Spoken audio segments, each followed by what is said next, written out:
जो कि बात करता है कॉजिंग डेथ बाय नेग्लिजेंस। ये प्रोविजन आईपीसी में सेक्शन 304 कैपिटल ए की फॉर्म में था। ना इसका सब सेक्शन 1 कहता है कि जहां पे कोई भी व्यक्ति किसी भी व्यक्ति की अपने रैश या नेग्लिजेंट एक्ट से डेथ कॉज करता है और ये डेथ कल्पेबल होमिसाइड की कैटेगरी में नहीं फॉल करती है, तो ऐसे केस में ये व्यक्ति 5 इयर्स तक की इम्प्रिजनमेंट, जो कि किसी भी डिस्क्रिप्शन की हो सकती है,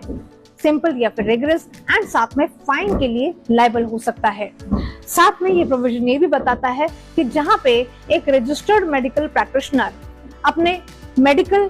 प्रोसीजर को परफॉर्म करने के दौरान किसी भी रैश या नेग्लिजेंट एक्ट के द्वारा किसी की डेथ कॉज करता है जो कि कल्पेबल होमिसाइड नहीं है, तो ऐसे में इस व्यक्ति को भी 2 साल तक की इम्प्रिजनमेंट किसी भी डिस्क्रिप्शन की और साथ में फाइन के लिए लायबल ठहराया जा सकता है। तो अगर हम बात करें सेक्शन 106 सबसेक्शन 1 के नेचर ऑफ ऑफेंस की बात, तो पहली चीज ये ऑफेंस कॉग्निजेबल ऑफेंस है, यानी कि जहां पे पुलिस ऑफिसर बिना वारंट ऑफ अरेस्ट के एक्यूज को अरेस्ट कर सकता है। दूसरी चीज ये एक बेलेबल ऑफेंस है, यानी कि जहां पे एक्यूज को as a matter of right bail grant की जा सकती है बाय कोड ऑफ लॉ। और तीसरी चीज ये ऑफेंस मजिस्ट्रेट फर्स्ट क्लास के द्वारा ट्रायबल है। नाउ बीएनएस का सेक्शन 106 सबसेक्शन 2 बात करता है कॉजिंग डेथ बाय नेग्लिजेंस, वो भी इस तरीके से जहां पर एक व्यक्ति किसी भी व्यक्ति की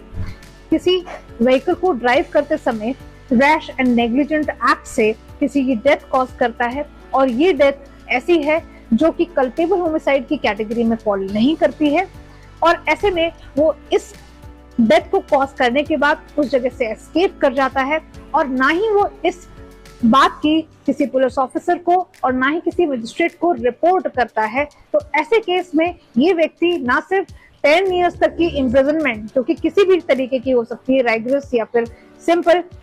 और साथ में फाइन के लिए लायबल है। इस व्यक्ति के ऊपर फाइन कितने अमाउंट का होगा वो सेक्शन 106 में स्पेसिफाइड नहीं है, लेकिन उसका अमाउंट सेक्शन 8 ऑफ बीएनएस के हिसाब से डिसाइड होगा, जो कि अनलिमिटेड हो सकता है पर एक्सेसिव नहीं होना चाहिए। नाउ जहां तक नेचर ऑफ ऑफेंस की बात है, तो शेड्यूल 2 बीएनएसएस के हिसाब से ये ऑफेंस कॉग्निजेबल ऑफेंस है, यानी कि जहां पे पुलिस ऑफिसर बिना अरेस्ट वारंट के भी एक व्यक्ति को अरेस्ट कर सकता है और इन्वेस्टिगेशन कर सकता है।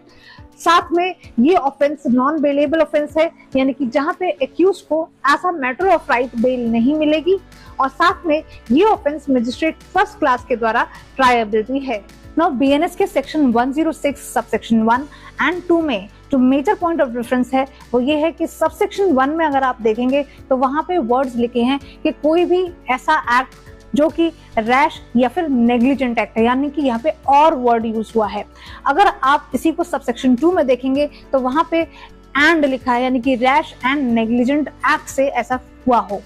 दूसरा पॉइंट ऑफ डिफरेंस है कि जहां पर सबसेक्शन 1 में आप देखेंगे कि किसी ने रैश या नेग्लिजेंट एक्ट से किसी की डेथ कॉज की है तो उसकी पनिशमेंट 5 इयर्स तक की इम्प्रिजनमेंट एंड फाइन हो सकता है। वहीं आप इसको सबसेक्शन 2 में अगर पढ़ेंगे तो वहां पे लिखा है कि किसी ने अगर रैश एंड नेग्लिजेंट ड्राइविंग से किसी की डेथ कॉज की है तो उसकी इम्प्रिजनमेंट 10 इयर्स एंड फाइन तक हो सकती है। तीसरा पॉइंट ऑफ डिफरेंस यहाँ पर यह है कि जहां पर